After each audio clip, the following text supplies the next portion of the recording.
एकादशी का एक नाम हरिवासर भी है।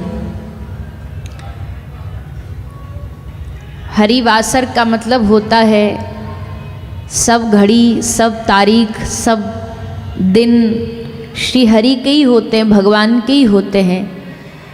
पर आज का विशेष दिन भगवान का दिन माना जाता है। भगवान के दिन के रूप में इस एकादशी का महत्व बताया गया है।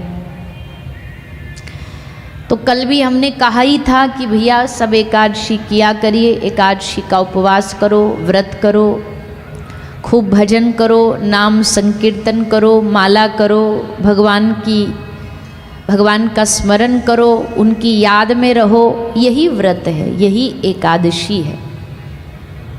तो एकादशी के साथ आज हम इस कथा को विराम की ओर बढ़ा रहे हैं। साथ ही साथ ठाकुर जी का सुंदर उत्सव, होली उत्सव, उसकी ओर भी हम बढ़ते जा रहे धीरे धीरे। कुछ ही दिनों में होली उत्सव ठाकुर जी का आने वाला है, तो उसका भी रसपान हम आज यहाँ सब करने वाले हैं।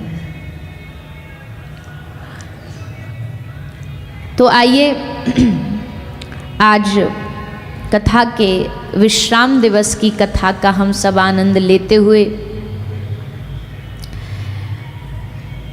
या जब भी कोई व्यक्ति कोई कार्यक्रम कराता है, चाहे वो संसारिक कार्यक्रम हो या कोई आध्यात्मिक कार्यक्रम हो, तो जब कार्यक्रम हो जाता है तो फिर सब बैठ कर के उसका आंकलन करते हैं, बैठ कर के विचार करते हैं कि इसमें क्या अच्छा रहा, क्या बुरा रहा, क्या चीज़ ठीक रही, क्या हमको ठीक आगे करनी है, आगे करेंगे तो तैयारी कैसे करनी है। ये सब पर विचार विमर्श किया जाता है। फिर शहर के कुछ लोग बैठ कर के आइडिया लगाते, विचार लगाते कि भाई पता करो ये जो कथा हुई ये सक्सेसफुल हुई कि नहीं हुई। तो सक्सेसफुल हुई, सफल हुई, ये आंकते हैं और सही भी है, इसमें कोई गलत नहीं। लेकिन अब प्रश्न ये है कि आप कथा की सफलता कैसे आंकोगे, उसके कैसे आप पता लगाओगे, मायने लगाओगे कि ये कथा हमारी सफल हुई। अक्सर होता क्या है कि हम बाहरी चीज़ों को देख कर के कथा की सफलता को आंकते हैं। बाहरी चीज़ मतलब भैया कथा में प्रसाद अच्छा मिला था कि नहीं, बोले हाँ बढ़िया मिला था, बढ़िया। फिर व्यवस्था अच्छी थी। कथा में जब आप गए थे बैठने के लिए गद्दे साफ थे, बोले हाँ भैया अच्छी व्यवस्था बना रखी थी, गद्दे सबके लिए डले थे, जो नीचे नहीं बैठ सकते उनके लिए कुर्सियां दे दी थी, सोफे दे दिए थे, बाहर चप्पल उतारने की बढ़िया व्यवस्था थी, कैमरा बढ़िया था, माइक बढ़िया था, बीच बीच में व्यास जी भी थोड़े थोड़े ठीक ही थे, तो भजन बढ़िया गा देते थे, या कोई कहेगा कि भजन ज़्यादा गाते थे, कोई कहेगा कम गाते थे। सबके मुंडे मुंडे मतिर भिन्न, सब प्रकार की दुनिया, सब प्रकार के लोग। तो भैया ये बैठ कर के सब आंकते हैं कथा की सफलता पर। बुद्ध महापुरुष कहते हैं, संत महापुरुष कहते खूब आंकलन करिए, पर ये जो आप आकलन करते ना, ये कथा की व्यवस्थाओं का आकलन है, कथा का नहीं है। ये जो आप पूरी डायरी में लिस्ट बना रहे हो कि कथा सफल हुई कि नहीं हुई, ये कथा की सफलता नहीं, ये व्यवस्थाओं की सफलता। व्यवस्था फेल हुई के पास हुई वो आप अपने हिसाब से देख लीजिए, पर कथा सफल हुई ये कैसे पता लगेगा। लेकिन कथा की सफलता है तो बहुत सारी चीज़, पर एक विशेष बात ये है कि कथा की सफलता तभी मानी जाएगी पहले दिन। भले कोई यहाँ टहलने आया हो, पहले दिन बस ऐसे ही कोई भैया इनको टीवी में देखा, चलो एक बार सामने से देखाएं, ऐसे ही मूड बना के आया हो। कोई पहले दिन भले यहाँ अपने जब घुसा हो, एंट्री कर रहा हो तो लड़ता झगड़ता गाली देता अपशब्द बोलता हुआ घुसा हो, पर 7वें दिन जब यहाँ से वो निकले तो जो उसका माथा सूना था, 7वें दिन उसके माथे पर चंदन है। पहले दिन जो उसका गला सूना था, आज 7वें दिन उसको समझ लेना कि आपकी कथा सफल हुई। वैष्णवता के कुछ तो गुण आए, भक्त होने के कुछ तो लक्षण आए,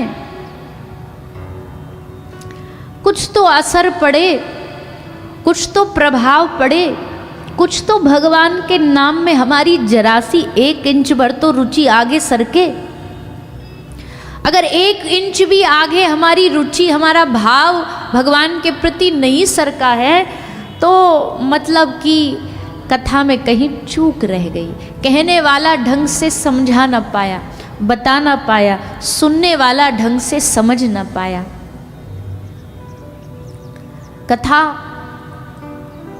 कथा यद्यपि असफल नहीं होती कभी भी, क्योंकि भगवान की कृपा यह है कि अगर 1000 लोग भी आ गए तो 1000 में से 1 तो कुछ तो सीखेगा। 1 भी सीखा तो कथा सफल ही मानी जाती है, उसकी सफलता होती है। पर आनंद तब होगा जब 1000 लोग भी आए तो उनके मन में कुछ प्रभाव ऐसा पड़े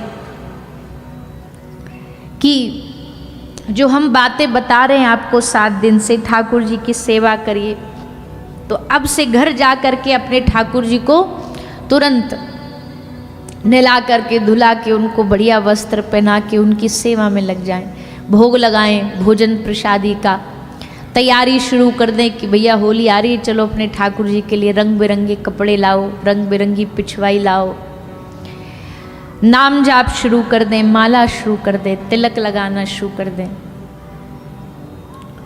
अभी हमारे भैया माइक पर बोल रहे थे कथा से पहले, और ऐसे न जाने कितने समाज सेवी हैं जिनका एक ही डर है आज समाज में कि भैया अगर अपनी संस्कृति चली गई तो क्या होगा इस देश का, अगर अपने संस्कार चले गए तो क्या होगा इस देश का। लोगों ने अपना रहन सहन बदल लिया, पाश्चात्य संस्कृति में डूब गए तो क्या होगा इस देश का। तो इसलिए इसको बनाए रखना, भक्ति धर्म से जुड़े रहना, ये हम सबका परम उद्देश्य होना चाहिए, भक्ति से जुड़ा रहना। क्योंकि भक्ति बिना भगवान की प्राप्ति कैसे करोगे, बिन भजन के भगवान को कैसे पाओगे। क्या भगवान को पाने का बिना भजन के कोई शॉर्टकट है? आप किसी भी कर्मकांडी के पास जाओगे, आप उसे संसार की चीज पूछोगे तो बहुत उपाय बता देगा कि भाई ये कर लो, वो कर लो, ऐसा उपाय कर लो। पर भगवत प्राप्ति का उपाय तो सबके पास आज तक एक ही है कि बिना भजन के, बिना भक्ति के, बिना भाव के भगवान तो न मिलने वाले, बाकी सबरी दुनिया मिल जाएगी। और सोचो अगर भगवान की लीला न होती, अगर भगवान की लीलाओं का हम जीवों को सहारा न होता तो सोचो जीवन कितना नीरस होता। भगवान का नाम न होता, उसका सहारा न होता तो व्यक्ति का जीवन तो संसार में पहले से ही रूखा सूखा है। और भगवान का नाम, भगवान का प्रेम, भगवान की कथा नहीं होती तो फिर तो जीवन एकदम सूखा हो जाता। भगवान की लीलाएं हैं, भगवान की कथा, भगवान का नाम है, यही जीने का सहारा।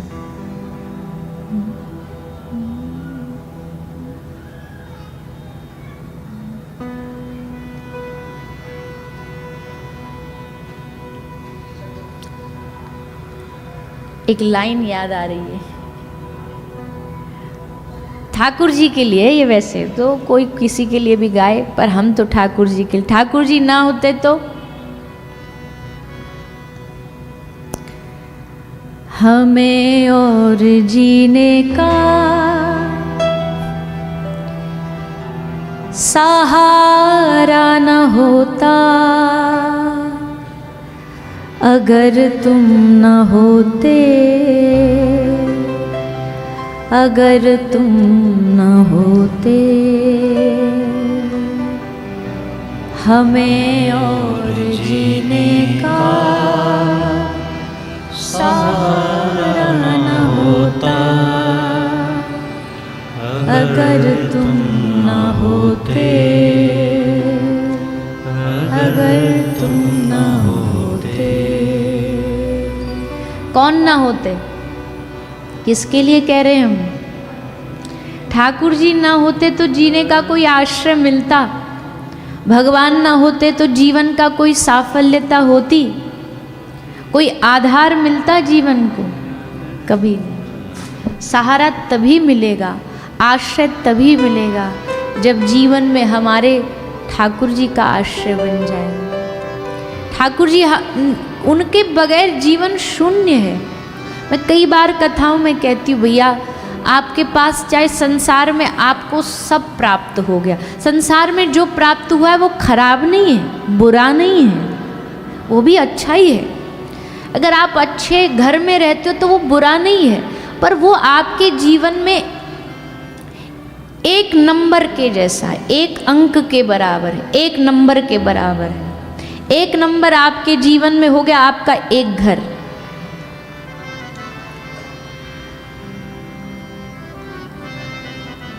फिर आपने बहुत दुनिया में नाम कमा लिया, वाहवाही हो गई, वाह बड़े प्रसिद्ध आदमी। ये एक और ऐसे करते करते ये सारी जो दुनिया की चीजें हैं ना, ये सब हमारे जीवन में है तो, पर ये सारी चीजों के लाभ तभी है जब इन चीजों में भगवान का भी वास होगा, उनके आगे ठाकुर जी खड़े होंगे, तब ये पीछे जो चीजें इनकी कीमत है, नहीं तो कोई कीमत नहीं, नहीं तो कोई भी कीमत नहीं। इसलिए आश्रय भगवान का हो, सहारा भगवान का हो। ये कथा भी जो है ना, ये भगवान का सहारा ही कही जाती है, भगवान का आश्रय कही जाती है। क्योंकि आज के समय में भगवान सीधे तो साक्षात तो तुम्हें मिलेंगे नहीं। कैसे मिलेंगे? उनकी कथा के माध्यम से मिलेंगे। उनकी कथा मिल गई तो मतलब भगवान ही मिल गए, गोविंद ही मिल गए। प्रत्यक्ष कृष्ण एव ही, साक्षात भगवान की ही प्राप्ति होगी। पूरा किया प्रण भक्त का अपने वचन को तोड़कर, प्रतिज्ञा करी शस्त्र नहीं उठाऊंगा, अस्त्र नहीं उठाऊंगा, पर भीष्म प्रतिज्ञा हुई कि अस्त्र उठवाऊंगा तो उठा लिया। उठा लिया, रथ का पहिया मारने दौड़े। याद दिलाया किसी ने, प्रभु भूल गए आपने प्रतिज्ञा ली थी। भगवान ने कहा भूल गए, क्या आपका इतिहास में नाम लिखा जाएगा? अपना वादा नहीं निभाते आप। भगवान बोले मेरा कोई वादा नहीं, मेरी कोई प्रतिज्ञा नहीं, टूट जाए मेरी एक ही प्रतिज्ञा है, मेरे भक्त की प्रतिज्ञा नहीं टूटनी चाहिए, ये मेरी प्रतिज्ञा है, ये नहीं टूटेगी, ये नहीं टूटने दूंगा। विश्व प्रतिज्ञा आज तक नहीं टूटी तो नहीं टूटेगी मेरी। तो हम तो बचपन से ही झूठे हैं, हम तो बचपन से ही झूठे हैं, अब फिर झूठे हो जाएंगे क्या फर्क पड़ जाएगा? हम तो बचपन से चोर हैं, दुनिया वैसे भी हमें चोर ही कहती है। रण छोड़ हमने दिया, रण छोड़ राय हमको कहती है। हमको कोई फर्क नहीं पड़ता बदनामी से, पर भक्त की बदनामी ना हो जाए, भक्त की प्रतिज्ञा न टूट जाए, इसलिए चक्र उठा लिया। निर्दोष बलि से दान ले, 2 पग में पृथ्वी नाप ली। वरदान देकर ये कहा, राजा हो तुम, मैं दास हूं, पहरा मैं दूंगा द्वार पर। बलि राजा से 2 पग भूमि मांगी दान में, 3 पग भूमि मांगी दान में, और जब दे दी उसने तो फिर भगवान ने कहा हम राजी हैं तुम पे राजन, तुम मांग लो अब बदले में कुछ। तो बलि बोला एक काम करो, तुम मेरे द्वार के द्वारपाल बन जाओ। तो हंस करके प्रभु ने स्वीकार कर लिया, कहा ठीक है, राजा हो तुम, मैं दास हूं, पहरा मैं दूंगा द्वार पर, मैं द्वार पर खड़ा रहूंगा, मैं सलामी दूंगा तुमको, आइए राजा जी। लक्ष्मीपति द्वारपाल बन करके खड़ा हो गया बलि के द्वार पर। क्या कहोगे इनके बारे में? इनका स्वभाव कौन जान पाएगा, कौन बता पाएगा? अर्जुन ने कहा प्रभु युद्ध जीतना है, मुझे नहीं पता लेफ्ट जाना है कि राइट जाना है, मैं कैसे डिसाइड करूं? मेरी निर्णय शक्ति इतनी अच्छी होती तो मैं युद्ध करूं ना करूं ये निर्णय न कर पा रहा हूं। पर भैया ड्राइवर अच्छा हो, ड्राइवर को पता हो कि कहाँ जाना है, कौन सा रास्ता अच्छा है, कौन से रास्ते से जल्दी पहुंच जाऊंगा, ऐसा सारथी मिल जाए तो फिर बात ही क्या है। इसलिए प्रभु मैं बैठ जाऊं पिछली सीट पे, आप बैठ जाओ आगे। ठाकुर जी ने कहा स्वीकार, ये भी स्वीकार है, आजा तेरे हम आज सारथी बनेंगे, तुझे मालिक बना देंगे, तू बैठ हमारे सेठ बन करके। सबसे दुनिया का बड़ा सेठ आज दास बन गया। कितने ऐसे उदाहरण हैं भैया, संसार में ऐसे उदाहरण नहीं मिलेंगे आपको। आपका सेठ नहीं कहेगा आपको ड्राइवर को कि भैया तू सेठ बन जा, मैं तेरी गाड़ी चलाऊंगा। पर दीन बंधु, भक्त वत्सल, दीनानाथ, कृपा सिंधु भगवान नरसी की गाड़ी हाँकने चले गए, बैल बन गए। और तो क्या कहें, क्या नहीं करेंगे ये अपने भक्त के लिए, लुट जाते हैं। इसलिए निर्धन सुदामा था बड़ा, उपहार लेकर था खड़ा, वैभव तुम्हारा देखकर। आजकल लोग किसी के ब्याह में भी जाते ना तो उसका स्टेटस देख के उपहार लेके जाते हैं, किसकी कितनी सामर्थ्य उस हिसाब से लेके जाते हैं। सुदामा ने वैभव देखा और अपना उपहार देखा। एक तरफ वैभव है कि सोने का महल है और उपहार क्या है, टूटे चावल, तंदूर, वो भी किसी के घर से मांग करके लाए हुए तंदूर। किस में बांधे गए हैं? सुशीला ने एक फटी अपनी साड़ी की चीर में बांध दिया, बांधने को कपड़ा भी नहीं। लेकिन भूखे से तुम खाने लगे तंदुल की गठरी छीन कर। भगवान ने देख लिया भक्त बेचारा थोड़ा सा संकोच में आ रहा है, भगवान की वैभवता से कोई क्या ही भगवान को पा सकेगा, क्या ही दे पाएगा। भगवान ने कहा तू चिंता ना कर, तू तंदुल लाया, सूखे चावल लाया, इसके सामने तो 56 भोग भी फेल है भैया, सब फेल है इसके सामने। और लेकर छीन के पोटली को ठाकुर जी तंदुल खाते हैं, चावल ग्रहण करते हैं। चावल नहीं है ये, सुदामा का सारा जीवन बधा एक पोटली में, संपूर्ण जीवन है सुदामा का। ये सुदामा की भक्ति है, ये सुदामा का त्याग है, ये सुदामा का समर्पण है। भगवान ने आज उस त्याग, समर्पण, भक्ति को स्वीकार कर लिया, पाया, भाव से भोग लगाया।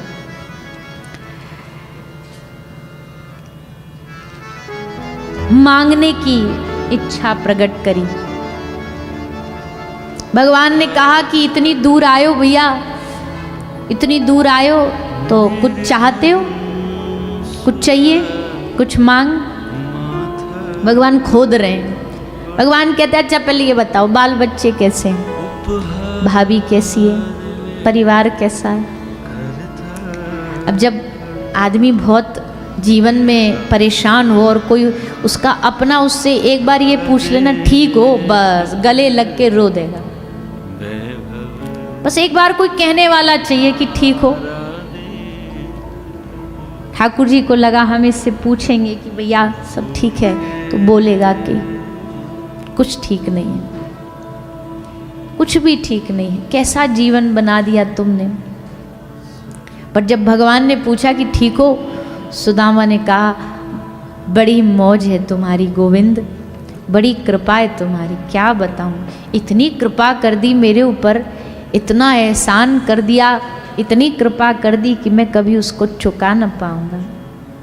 मैं तो इस योग्य भी नहीं था, मैं तो इस लायक भी नहीं था जितनी कृपा तूने करी। ठाकुर जी जानते इसके जीवन में कितनी परेशानियां हैं, पर देखो मुझसे कह रहा है कि मैं गिन नहीं सकता इतनी कृपा है तेरी।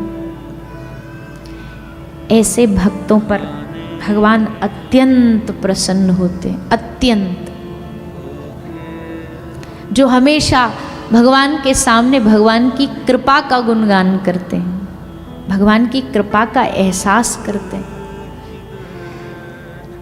मन में तो आया अभी इसको सब दे डालूं, पर भगवान ने कहा ना ना ना ना, अभी तो एक चवन्नी भी इसको दे दी ना हमने गांठ में बांध करके, एक लिफाफा भी अगर पकड़ा दिया तो सबरी दुनिया में ये नाम हो जाएगा कि ये तो लेने आया था, मांगने आया था, बढ़िया मोटा लिफाफा लेके गया है। इसलिए रोका भगवान ने अपने आप। मन तो कर रहा सब लुटा दूं, पर ना, अभी नहीं, अभी बदनामी होगी, कलंक लगेगा भक्त के ऊपर। इसलिए ठाकुर जी मौन रहे, चुप रहे, और जैसे खाली हाथ सुदामा आया वैसे खाली हाथ ही गया, कुछ नहीं लिया, कुछ भी स्वीकार नहीं किया। लेकिन जब घर आए, घर आकर के वैभवता देखी, वैभवता देख करके एक बार तो सुदामा जी को लगा कि हम कोई ऐसे तो नहीं कोई सपना वपना देख रहे हो, कोई हमारी आंखों में कोई चुंदिया गए भूख के मारे। यकीन न हुआ, और कौन यकीन करेगा बताइए, ये संभव है कि कोई आकर के तुम्हारे लिए अपनी स्वर्ण द्वारिका जैसा एक नगर बसा दे? क्या नाम है इस नगर का? बोले भैया इस नगरी का नाम है सुदामा नगरी। सुदामा सर खुजा रहे, बोले हमारे नाम की नगरी ये कहाँ से आ गई? कौन ने बनवा दी? कल तक तो थी नहीं, हम तो यहाँ झोपड़ी छोड़ के गए थे, किसने महल बनवा दिया? पत्नी से पूछा कौन बनवा के गया? बोले एक आए थे एक, कह रहे थे हम सुदामा जी के मुनीम जी हैं, तो वो बनवा गई। सुदामा बोली बावरी पूछती, परिचय पूछती, जानती, तू तो जानती है मुझे, तू जानती है मेरा कौन सा ऐसा काम है, नौकरी है, बिजनेस है, धंधा है कि मेरा कोई मुनीम होगा? तो सुशीला बोली हमसे पूछने की आवश्यकता नहीं है, वो मुनीम जी भीतर ही बैठे हैं, तुम ही पूछ लो। तो सुदामा जी बोले हम भी तो देखें, हमारा खाने के लाले पड़ रहे हैं और हमारा मुनीम। जाके देखा तो कौन बैठा था? द्वारिका की गद्दी छोड़ वो द्वारिकाधीश आज सुदामा के घर पर मुनीम जी बना बैठा है, मुनीम बन के बैठा। सुदामा बोले प्रभु जब आना ही था द्वारिका से तो हमें बता देते, हम तुम्हारे संग बैठाते, पैदल भगाया हमको। ठाकुर जी बोले नहीं, हमारे संग भी तू आता तो भी लोग बदनाम कर देते कि सुदामा गया पैदल, आया देखो संग में रथ में बैठ करके, मांग लाया ना, पर भैया हम तुझ पर कोई कलंक नहीं आने देना चाहते, इसलिए हमने बना दिया। पर सुनो अब भक्त कौन होता है? सुदामा जी ने कहा प्रभु आपको लगता है ये सब नगर बसा के ये आपने मुझे ये महल दे दिए, मैं इससे खुश हो जाऊंगा? आहा, कृपा हो गई भगवान की, मेरी द्वारिका की यात्रा सफल हो गई, भगवान ने कृपा करके नगर बसा लिया। ना प्रभु, ना तो ये मैं लेने गया था, ना ये मैं मांगने, ना ये मैं इच्छा लेकर के गया था। हाँ, मेरा परिवार, मेरी पत्नी, बाल बच्चे जरूर दुखी थे, उनकी इच्छा थी तो वो रहे, उन्हें मिल गया जो उन्हें चाहिए था, मुझे ये सब नहीं चाहिए था। तो तुझे क्या चाहिए? सतत आपकी याद चाहिए, सतत आपका स्मरण चाहिए, सतत आपकी भक्ति चाहिए।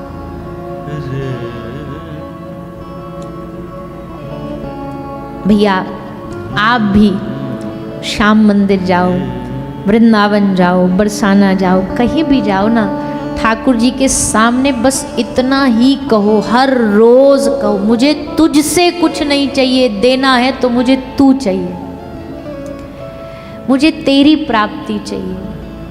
तुझसे कोई मांग नहीं है मेरी, तुझसे कोई चाह नहीं मेरी, तुझसे तेरी ही चाह है, तुझसे तू मिल जाए ये चाह है मेरी, तुझसे तुम्हारी प्राप्ति हो जाए बस।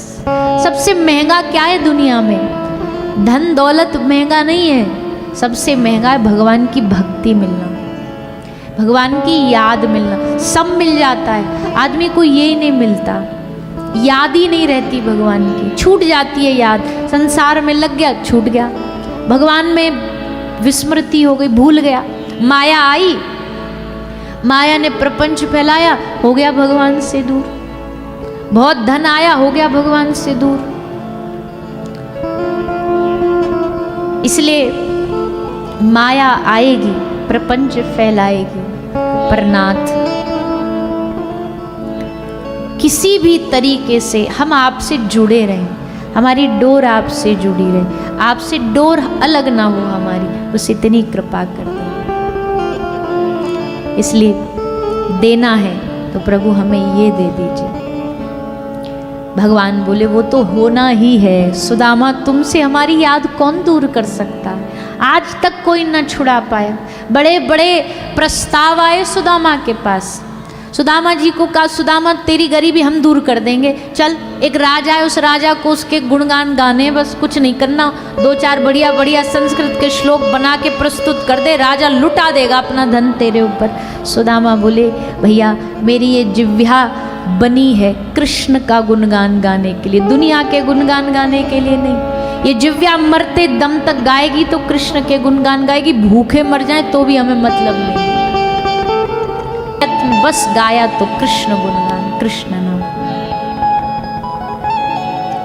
ऐसे सुदामा जी महाराज की भक्ति धन्य है। हम तो कहते हैं भगवान से रोज मिले तो ऐसी भक्ति मिले, न तो मिले नहीं, ये बीच में लटके लटके वाली नहीं मिले, मिले तो ऐसी मिले कि बस वो ही मिल जाए, उसी की चाह मन में रहे, निष्कामता प्रकट हो जाए हृदय में, चाह मिट जाए। सुदामा जी पर खूब कृपा हुई, अनंत कृपा करी द्वारिकाधीश ने, सदा सदा के लिए भक्ति ने सुदामा को इतिहास में अमर बना दिया, सुदामा की भक्ति ने सुदामा को अमर बना दिया। ऐसे भक्त को करते हैं, धन्य है ऐसा भक्त।